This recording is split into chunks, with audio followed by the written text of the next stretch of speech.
जो पिछली वीडियो में मैंने दिखाया था आपको आईपी नंबर 1, उसको आईपी नंबर 1 बोलते हैं, नारकोटिक्स एनोनिमस का लिटरेचर बोलते हैं, है ना। आईपी नंबर 1 यानी साहित्य पत्रिका, नारकोटिक्स एनोनिमस की पहली पत्रिका, जो मैं कह रहा था कि जिसमें पूरा कार्यक्रम संक्षिप्त में एक माइक्रो में लिख दिया है। और ये आईपी नंबर 1 नारकोटिक्स एनोनिमस की मीटिंगों में, सभाओं में, कक्षों में सबसे पहले पढ़ाया जाता है। पहले आईपी नंबर 1 पढ़ाया जाता है। हालांकि आईपी नंबर 1 तो 12 किस्म के आईपी नंबर 1 है, और कई नारकोटिक्स एनोनिमस की किताबें भी हैं जो रिकवरी पर आधारित हैं एक एडिक्ट की, मतलब जिनमें से कई किताबों के नाम मैं बता सकता हूँ, जैसे कि है वाइट बुकलेट, है ना। वाइट बुकलेट से ही आईपी नंबर 1 बना है, और उस वाइट बुकलेट से बेसिक टेक्स्ट बनी है नारकोटिक्स एनोनिमस की, और बेसिक टेक्स्ट से जेएफटी बनी है, और भी कई किताबें हैं, जैसे step working guide, narcotics anonymous की स्टेप वर्किंग गाइड, यानी उसमें स्टेप वर्किंग गाइड में, किताब में, जो हमारा एडिक्टो का जो स्पॉन्सर होता है, वो जब हम 12 कदम करने के लिए इच्छुक होते हैं, जब हम 12 कदम करने के लिए इच्छुक होते हैं, जो एक एडिक्ट की संपूर्ण मुक्ति है, तो वो कदम हम ना तो अकेले कर सकते और ना ही एक साथ कर सकते।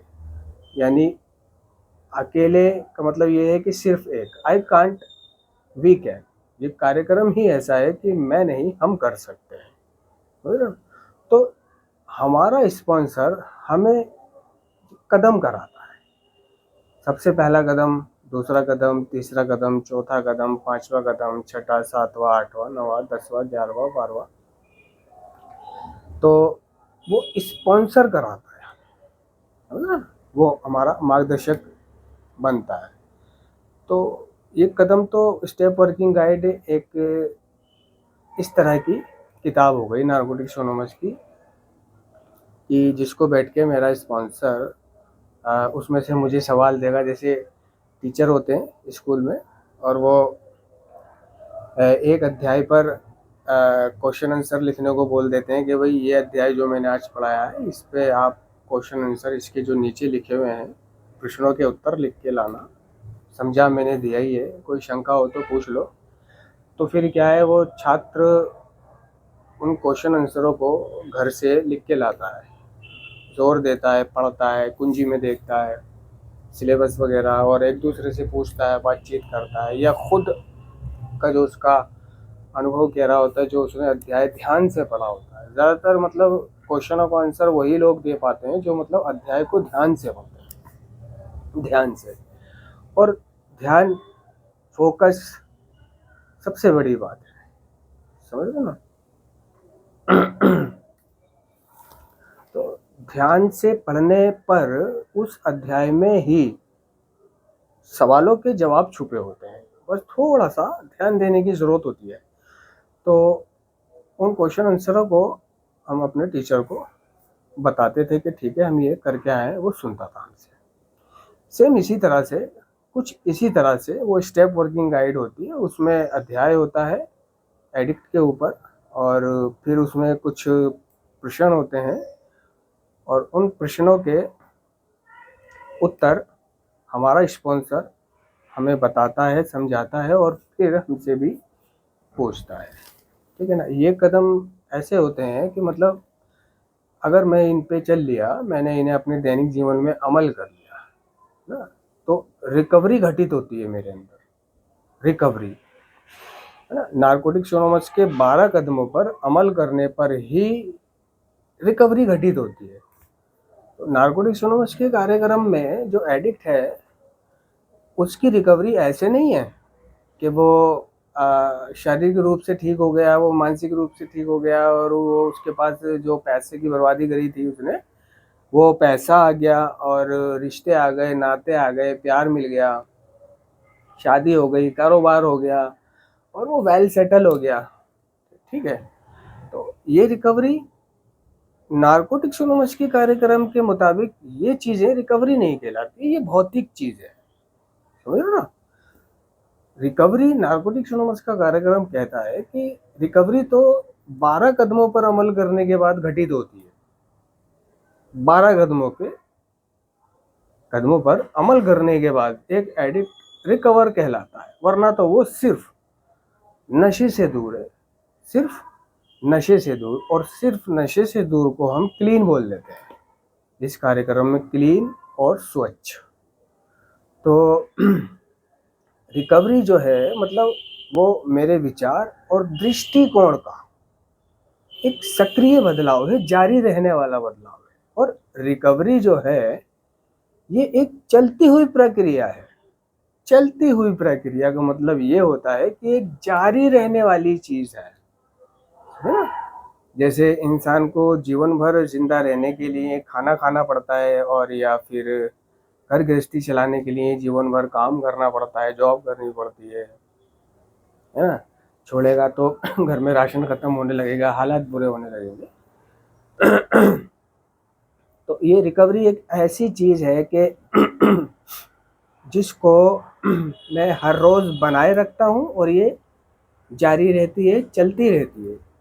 यानी ऐसा नहीं है कि मैं आज मैंने 12 कदम कर लिए और आज मैंने 10 साल पूरे कर लिए, 11 साल पूरे कर लिए, 12 साल पूरे कर लिए, तो मैं पूर्ण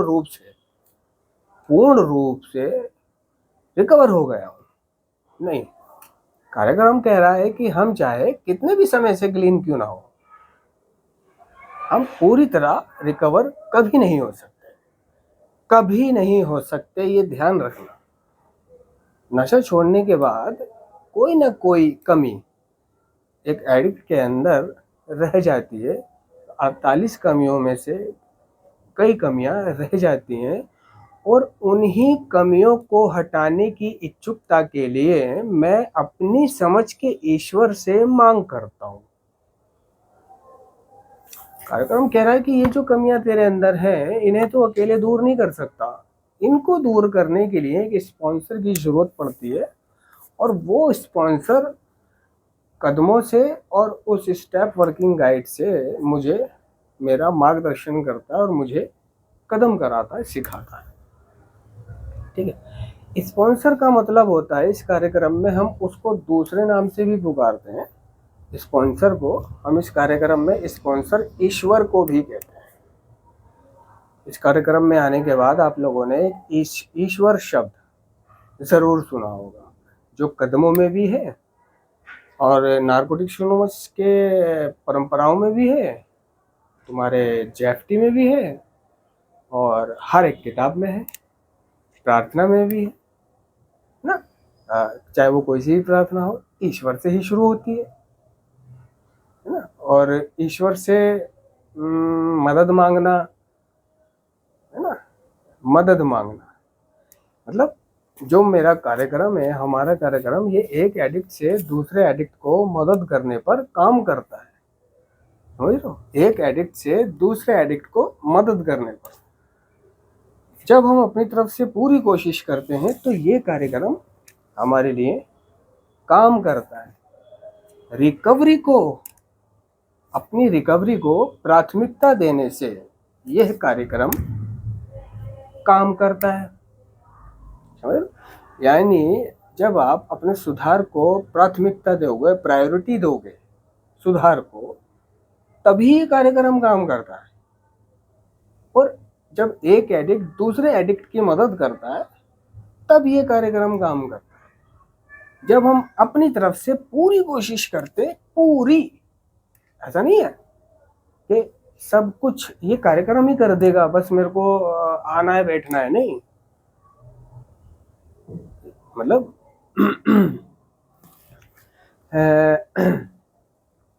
ये कार्यक्रम के बारे में ये कार्यक्रम ही कह रहा है कि ये कार्यक्रम हमारे लिए कुछ भी नहीं कर सकता अगर हमारे मन और शरीर पर नशीले पदार्थों का पर्दा पड़ा हुआ है, समझ रहे हो। मतलब वैसे तो ये रिकवर करने का कार्यक्रम है, नशे से छुटकारा दिलाने का कार्यक्रम है, इन्हें मुक्ति का कार्यक्रम है, लेकिन ये कार्यक्रम कह रहा है कि मैं उसके लिए कुछ भी नहीं कर सकता जिसके दिलो दिमाग पर नशीले पदार्थों का पर्दा पड़ा हुआ है, जो चाहता ही नहीं है, जो कोशिश ही नहीं करना चाहता, जो मदद ही नहीं करना चाहता, जो मदद लेना नहीं चाहता, मांगना नहीं चाहता, तो मैं भी उसके लिए कुछ नहीं कर सकता। बिल्कुल उसी तरह जिस तरह एक डॉक्टर एक मरीज का इलाज करता है, लेकिन वो उसे पूरी तरह से स्वस्थ नहीं कर पाता क्योंकि मरीज होना नहीं चाहता, वो गड़बड़ कर लेता है, होना ही नहीं चाह रहा हो, तो डॉक्टर क्या करे, अस्पताल क्या करे। उसी तरह से ये कार्यक्रम भी हमारे लिए कुछ भी नहीं कर सकता अगर हमारे मन और शरीर पर नशीले पदार्थों का पर्दा पड़ा हुआ है, बोला ना। तो इसमें जरूरत पड़ती है एक तो इच्छुकता की, है ना, इच्छुक होना पड़ेगा, और बिल्कुल गट लेवल से ठान लेना पड़ेगा। और ये इच्छुकता रॉक बॉटम हिट करने के बाद आती है, रॉक बॉटम हिट करने के बाद आती है, पूरी तरह दर्द से गुजर जाने के बाद आती है। फिर तो हम इस कार्यक्रम में ईश्वर अपने स्पॉन्सर को बोल देते हैं, तो स्पॉन्सर को मतलब जो मेरी हेल्प करता है, हेल्प करता है। एक प्रॉब्लम ये आती है हेल्प मांगने में कि झिझक होती है, शर्म आती है हेल्प मांगने में, ये मना कर देगा तो यार मुझे बुरा लगेगा, गिलानी होगी, है ना, झंड फील करूँगा मैं, इसलिए। और कई इसलिए मदद नहीं मांगते कि उनमें ईगो होती है, अहम होता है ना, उनका अहम अभी तक दूर नहीं हुआ होता है। मतलब इस अहम पे भी काम मेरे ऊपर मेरा स्पॉन्सर ही कराएगा, स्पॉन्सर वो ईश्वर, मेरी समझ का ईश्वर ही काम कराएगा। तो कई इसलिए मदद नहीं मांग पाते क्योंकि उनका अहंकार उनके सामने आता है, उनका पैसा, उनकी माल दौलत सामने आती है। कई खुददार होते हैं, खुददार, तो उनकी खुददारी सामने आती है मदद मांगने में या और कुछ करने में। लेकिन कार्यक्रम कह रहा है कि मदद मांगने में ईमानदारी, खुली मनस्थिति और इच्छुकता, ये 3 नए दृष्टिकोण हैं जो मुझे मेरी गलतियों को कबूल करने में और मदद मांगने में सहायता करते हैं। यानी ईमानदारी, खुली मनस्थिति और इच्छुकता, और बेईमानी, बंद मनस्थिति और अनिच्छुकता, ये तीनों हमारे सबसे बड़े शत्रु हैं, सबसे बड़े शत्रु हैं। और आत्म खिंचाव, क्या, आत्म खिंचाव हमारी बीमारी का दिल है, दिल यानी हृदय। आत्म खिंचाव को हमारी बीमारी का हृदय बताया है। और ये जो आत्म खिंचाव है ये कभी खत्म नहीं होता, चाहे आप 50 साल क्लीन हो जाओ, 50 साल नशा छोड़ दो, कुछ भी कर लो, 12 कदम कर लो, परंपराएं कर लो, प्रोग्राम रोज करो, ये आत्म खिंचाव। क्योंकि एडिक्शन एक शारीरिक, मानसिक और आत्मिक लाइलाज बीमारी है, बढ़ती हुई, जानलेवा, कभी ना खत्म होने वाली, तहस नहस कर देने वाली। और तो और ये रिकवरी के साथ साथ, समय के साथ साथ दिन प्रतिदिन बढ़ती है, ना कि कम होती है। समझने वाली बात ये है। तो आत्म खिंचाव जो है मेरी बीमारी का हृदय है, और ये आत्म खिंचाव सिर्फ मेरी जिंदगी के साथ है और जिंदगी के साथ ही रहेगा। एक एडिक्ट जब तक सो नहीं जाता, जब तक उसका अंत नहीं हो जाता, है ना, तब तक ये आत्म खिंचाव रहेगा। लेकिन नारकोटिक्स एनोनिमस के कार्यक्रम के साथ इन कदमों पर अमल करने से, कार्यक्रम करने से, स्पॉन्सर से मदद मांगने से, ईमानदार रहने से, है ना, सिद्धांतों पे चलने से, दूसरों की सेवा करने से, है ना, ये जो आत्म खिंचाव है ये कम हो जाता है, कम हो जाता है। और कईयों का ये आत्म खिंचाव समय के साथ साथ, कम के साथ साथ बिल्कुल थोड़ा सा हो चुका है, थोड़ा सा। मतलब वो ये तो कह नहीं सकते कि भाई मेरा नशा करने का आत्म खिंचाव खत्म हो गया है। रहता तो है थोड़ा बहुत, लेकिन ये है कि काफ़ी हद तक ख़त्म हो जाता है। तो जब हम नारकोटिक्स एनोनिमस की मीटिंगों में बैठते हैं तो हम सबसे पहले अपना परिचय देने के बाद ये बोलते हैं कि मेरा नाम ये है और मैं एक नशेबाज हूँ, और दोस्तों आज के दिन किसी भी प्रकार का कोई नशा नहीं किया और ना ही नशा करने का मन करा, ये बोलते हैं हम। मतलब वो नारकोटिक्स एनोनिमस में आने वाला हर एक व्यक्ति, हर एक सदस्य ये बोलता है कि आज के दिन हर प्रकार के नशे से दूर हूँ, हर प्रकार के नशे से दूर हूँ, और ना ही नशा करने की जरूरत महसूस हुई। वो ये बोलता है कि ना ही नशा करने की जरूरत महसूस हुई। देखो ये एक चमत्कार है, नारकोटिक्स एनोनिमस के सदस्य जो है एक चमत्कार है, जो बिना किसी दवा गोली और बिना किसी चीज़ के ठीक होते हैं और आकर के ये बोलते हैं कि हर प्रकार के नशे से दूर हूँ और ना ही मन करा मेरा नशा करने का, है ना। और रहा ये मन नहीं करता, लेकिन कार्यक्रम ये नहीं कह रहा कि ये मन कभी करेगा भी नहीं, ये मन खत्म हो गया, नहीं, रहता है ये, है ना। इसको बोलते हैं बीमारी का तीसरा भाग ना, मानसिक पहलू या मानसिक मेंटल ऑब्सेशन, मानसिक जुनून, है ना। और जुनून, ये जो जुनून है, एडिक्शन की बीमारी के पागलपन का स्पष्ट रूप नशा करने के जुनून में दिखाई देता है। एडिक्शन की बीमारी के पागलपन का स्पष्ट रूप नशा करने के जुनून में दिखाई देता है। और जुनून वो जगी हुई धारणा है जो मुझे बार बार मेरे खास नशीले पदार्थ या उसके जैसे किसी अन्य पदार्थ की तरफ वापस ले जाती है, वापस ले जाती है। क्यों?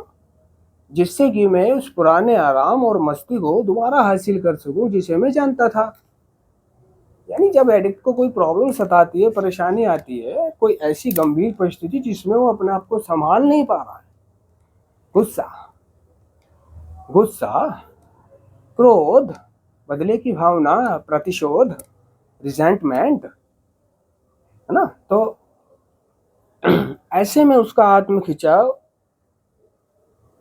उसको नशे की तरफ ले जाने की कोशिश करता है। उसका आत्म खिंचाव, है ना, उसका जो मेंटल ऑब्सेशन है। कह रहा है ना कार्यक्रम कि जुनून वो जगी हुई धारणा है, जगी हुई, जो मुझे बार बार मेरे खास नशीले पदार्थ या उसके जैसे किसी अन्य पदार्थ की तरफ वापस ले जाती है, जिससे कि मैं उस पुराने आराम और मस्ती को, ओए होए, मस्ती को दोबारा हासिल कर सकूं जिसे मैं जानता था। यानी मैं उस आराम और मस्ती को जानता हूं, और यही वो आराम मस्ती है जिसे मैं कभी भूल नहीं सकता। एडिक्ट सब भूल जाता है, कहाँ इलाज लिया, कैसे इलाज लिया, कैसे दर्द लिए, कैसे नशा करता था। यानी नशे के दौरान दर्दों को भी भूल जाता है। रिकवरी के दौरान भी सब कुछ भूलने लगता है, प्रोग्राम ये वो, अगर वो ना करे तो उपेक्षा आ जाती है। लेकिन नशे के मजे को, तो नशा करके उसे मजा आता था, पिन्नक आती थी, ओए ओए, उस पिन्नक को, उस मस्ती को ये कार्यक्रम कह रहा है ना। क्योंकि ये पूरा का पूरा कार्यक्रम मेरी जीवन शैली पर आधारित है, हमारी जीवन शैली पर आधारित है, नहीं भूलता वो उसको। और ये जो है एक जगी हुई धारणा है, बस बच के रहना है। जब भी नशा करने की जरूरत महसूस हो, जुनून हावी हो, तो हमारे अनुभवों ने हमें सिखाया है कि तुरंत तुरंत 1 मिनट के लिए रुकना नहीं है, तुरंत एक रिकवरिंग एडिक्ट से संपर्क करना है और मीटिंगों में पहुंच जाना है। प्रार्थना करनी है, पहले तो मदद मांगनी है। कोई नहीं है तो अपनी समझ के ईश्वर से मदद मांग, प्रार्थना कर। वहां पर तू खड़ा होकर आत्म शांति की प्रार्थना कर। कुछ भी नहीं तो आत्म शांति की प्रार्थना कर। हे ईश्वर, हमें आत्म शांति दो, उन चीजों को स्वीकारने की जिन्हें हम बदल नहीं सकते। हिम्मत दो उन चीजों को बदलने की जिन्हें हम बदल सकते हैं, और इन दोनों में भेद जानने की शक्ति। और पानी पी ले। कुछ खाने की चीज दिखाई दे रही है, उठा, जा उस ठेले पर खा। केले वाला खड़ा है, केला खा लिया। अंगूर वाला खड़ा है, अंगूर लेके खा ले, समझ ना। या अगर तू बीड़ी पीता है, सिगरेट पीता है, तो निकाल, एक सिगरेट पी ले। मदद मांग, अपने थोड़ा अतीत को याद कर, थोड़ा सा फ्लैशबैक में चला जा, थोड़ा सा धीरज रख। धीरज है ना, मतलब यही वो धीरज है कि जैसे ही तुझे नशा करने का जुनून हावी हुआ तो तू धीरज रख रहा है, ना कि एक्शन कर रहा है। धीरज से काम ले। इम्पेशंस पराजित कर सकता है। इम्पेशंस पराजित कर सकता है। कर सकता है भाई। सत्ता तो इसलिए लगा रहा है कार्यक्रम के, जो कार्यक्रम कर, मतलब कई ऐसे हैं जिन्हें नहीं करता पराजित, इसलिए कर सकता है। क्योंकि कईयों की जिनकी समझ में आ जाती है, जिन्हें सारे टूल पता चल जाते हैं और वो उसे अमल में लाते रहते हैं। यह नहीं है कि जुनून हावी हुआ, कुछ सोचा न समझा, पैसे हैं, चल दिया ऑटो पकड़ के ऐसा करने के लिए, देखी जाएगी, कुछ नहीं सोच रहा, जो चल। जो समझदार होगा, जब उस पर नशा करने का जुनून हावी होगा, क्रोध के चलते, प्रतिशोध के चलते, गुस्से के चलते, कलेश के चलते, कलह के चलते, चिड़चिड़ेपन के चलते, किसी भी प्रकार के झगड़े विवाद के चलते, या जो भी, तो वो ठहरता है। कार्यक्रम ने जो उसको टूल दे रखे हैं, वो उन टूलों को चलाता है, ठहरता है, प्रार्थना करता है, मदद मांगता है, अपनी दुकान वहां से हटाता है, कुछ पल के लिए बैठ जाता है, कुछ खाता है, कुछ पीता है, किसी मेंबर से बात करता है ना। या आज के दिन नशा नहीं करूंगा, कल कर लूंगा, मरे जा रहा हूँ क्या, तो इस तरह के वो औजार अपनाता है। सबसे पहला औजार जो है उसके पास प्रार्थना है। और ये जो प्रार्थना है दोस्तों, आत्म शांति की, है ना, ये, इसको मैं ये कह देता हूँ कार्यक्रम का दिल है, आत्म शांति की प्रार्थना। मतलब इस आत्म शांति की प्रार्थना पर कभी गौर किया कि हे ईश्वर, हमें आत्म शांति दो, आत्म शांति और सुकून, यानी कि सुकून कल्ब दो। ऐ मेरे परवरदिगार, मुझे सुकून कल्ब दे। कल्ब माने दिल, यानी ये जो आत्म शांति है, ये एक ऐसी चीज है कि मतलब जो लोगों के पास नहीं होती, धीरू भाई अंबानी के पास भी नहीं है। हाँ, अनंत अंबानी के पास भी नहीं है आत्म शांति।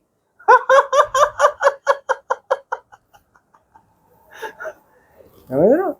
हाँ। जिसके पास आत्म शांति है, सबसे बड़ा अमीर है वो दुनिया में। नशेड़ी को तो आत्म शांति है ही नहीं। विचलित मन है ना उसका, जैसे पहले रात भर करवटें लेता रहता था। सोचता रहता था, समझ रहे हो, रात भर सोचने में निकाल देता था ना, आज भी वो सोचता है। तो पुराने विचारों को बदलने की आवश्यकता होती है। ये कार्यक्रम कह रहा है पुराने विचारों को, पुराने जीने के तरीके को भी बदलने की जरूरत होती है। अगर तू पुराने जीने के तरीके को नहीं बदलेगा तो तू कभी भी फंस सकता है। पुराने विचारों को नहीं बदलेगा तो। आत्म शांति बड़ी अनमोल चीज़ है। तो हम इसे, अगर हम किसी रिहैब में हैं तो वहाँ पर हम इस आत्म शांति की प्रार्थना को हर सेशन से पहले और हर सेशन के बाद, और सोने से पहले और उठने के बाद करते हैं ना। यानी जितने भी सेशंस होते हैं हर सेशंस की एक प्रार्थना होती है। इस बहाने हम इकट्ठा होकर एक ही स्वर में अपने मालिक से, भगवान से पुकारते हैं, मदद मांगते हैं, आत्म शांति मांगते हैं। तो मतलब जब एक ही आवाज़ में, एक ही स्वर में हम एक ही चीज़, एक ही मालिक से मांग रहे होते हैं, तो उसकी सुनवाई जल्दी होती है। समझ लो, वो सुनता है। बहुत सारे लोग मांग रहे हैं एक ही स्वर में। वर्ल्ड यूनिटी डे होता है ना, नारकोटिक्स एनोनिमस का वर्ल्ड यूनिटी डे होता है। तो वर्ल्ड यूनिटी डे में रात को आ, एक ही समय पे प्रार्थना होती है पूरी दुनिया में। हिंदुस्तान में नहीं, पूरी दुनिया में, ऑल वर्ल्ड में एक समय पर प्रार्थना होती है। फिर चाहे वो 12 बजे हो या 1 बजे हो, वो एक ही समय रखते हैं। पूरे वर्ल्ड में एक ही समय होता है। इस बार जो वर्ल्ड यूनिटी डे गुजरी है, शायद उसमें 1 बजे की प्रेयर थी। तो यानी जैसे ही घड़ी में करेक्ट 1 बजा, वैसे ही पूरी दुनिया के एडिक्टों ने प्रार्थना शुरू कर दी। यानी पूरी दुनिया में एक ही आवाज़ 1 बजे, ठीक 1 बजे गूंजने लगी अलग अलग स्थानों पर। हे ईश्वर, हमें आत्म शांति दो, उन चीज़ों को स्वीकारने की जिन्हें हम बदल नहीं सकते। हिम्मत दो उन चीज़ों को बदलने की जिन्हें हम बदल सकते हैं। और इन दोनों में भेद जानने की सद्बुद्धि दो। यानी कि ए अल्लाह, हमें सुकून कल्ब दे, उन चीज़ों को कबूल करने का जिन्हें हम बदल नहीं सकते। हिम्मत दे उन चीज़ों को बदलने की जिन्हें हम बदल सकते हैं। और इन दोनों में फ़र्क महसूस करने की अक्ल दे या तौफीक दे, अता फरमा। समझ? तो पूरे वर्ल्ड में एक ही साथ प्रार्थना होती है एक ही समय पर। तो प्रार्थना का मैं कह देता हूँ कि ये दिल है पूरे पूरे कार्यक्रम का। तो आत्म शांति नहीं है एडिक्ट के पास, है ना। इस उन चीज़ों को बदलने की हिम्मत मांगता हूँ मैं जिन्हें बदल सकता हूँ, और जिन्हें नहीं बदल सकता हूँ उन्हें एक्सेप्ट करने की मांग करता हूँ, स्वीकार करने की। अब वो कौन सी चीज़ें हैं जिन्हें मैं नहीं बदल सकता? कार्यक्रम ने कहा है कि भाई इस परिस्थिति ना, समय, स्थान, लोग, है ना, और प्रकृति। प्रकृति भाई, जैसे कि प्रकृति है, नेचर, बारिश हो रही है और तू कितना भी चाहे बारिश बंद नहीं होगी, है ना। लोग जैसे हैं वैसे ही रहेंगे, है ना। एक स्वीकारता भी है, स्वीकारता भी होती है कार्यक्रम में। स्वीकारता, मेरी सभी समस्याओं का समाधान जो है स्वीकारता। तो हर हर वो चीज़ जिसे वो बदल नहीं सकता और उसको एक्सेप्ट करने की वो मांग करता है अपने भगवान से, है ना। तो मैं कह रहा था कि वो क्या नाम है, हाँ, आत्म खिंचाव। तो जब आत्म खिंचाव हावी हो जाता है तो प्रार्थना कर, दुकान हटा, कांटेक्ट कर, फ्लैशबैक में जा, मदद मांग, ठहर, कार्यक्रम के टूल दे, मीटिंग में पहुंच जा। समय है तो आजकल ऑनलाइन मीटिंग होती है। बचाव के तरीके बहुत तरीके हैं, बचाव के बहुत तरीके हैं। यानी पीने के बहानों से भी ज़्यादा बचाव के तरीके हैं, ये देख लेना। चाहे जब ना, तो अब आते हैं वापस वहाँ पर जो नारकोटिक्स एनोनिमस की स्टेप वर्किंग गाइड की मैं बात कर रहा था। और एक वो स्टेप मेरे जो स्पॉन्सर कराता है ईश्वर, ईश्वर यानी स्पॉन्सर, और स्पॉन्सर को बोलते हैं यानी उस स्पॉन्सर का उदाहरण मैं कुछ इस प्रकार दे रहा हूँ कि किसी प्रायोजित कार्यक्रम के लिए किसी प्रायोजित कार्यक्रम के लिए धन नियोजित करने वाला स्पॉन्सर का ये विस्तार है, अर्थ है। किसी प्रायोजित कार्यक्रम के लिए धन नियोजित करने वाला स्पॉन्सर। जैसे कि आपको एक घर बनाना है, तो आपके वो घर बनाने के पैसे आपके फादर दे रहे हैं और बनवा आप रहे हो। कारीगर लाए, सामान लाए, मलबा लाए, रोड़ी लाए, ये लाए, वो लाए, लेकिन पैसा जो उसमें खर्च हो रहा है वो आपके फादर दे रहे हैं, तो वो आपके फादर स्पॉन्सर हुए। इसी तरह फिल्म इंडस्ट्रीज में जो फिल्म बनती है, तो फिल्म में एक डायरेक्टर होता है, एक प्रोड्यूसर होता है। यानी एक प्रोड्यूसर यानी दिशा प्रोड्यूसर यानी कि जो प्रोड्यूसर होता है उसको आप स्पॉन्सर कह सकते हो। प्रोड्यूसर पैसा लगाता है और डायरेक्टर जो होता है वो दिशा निर्देशक कहलाता है।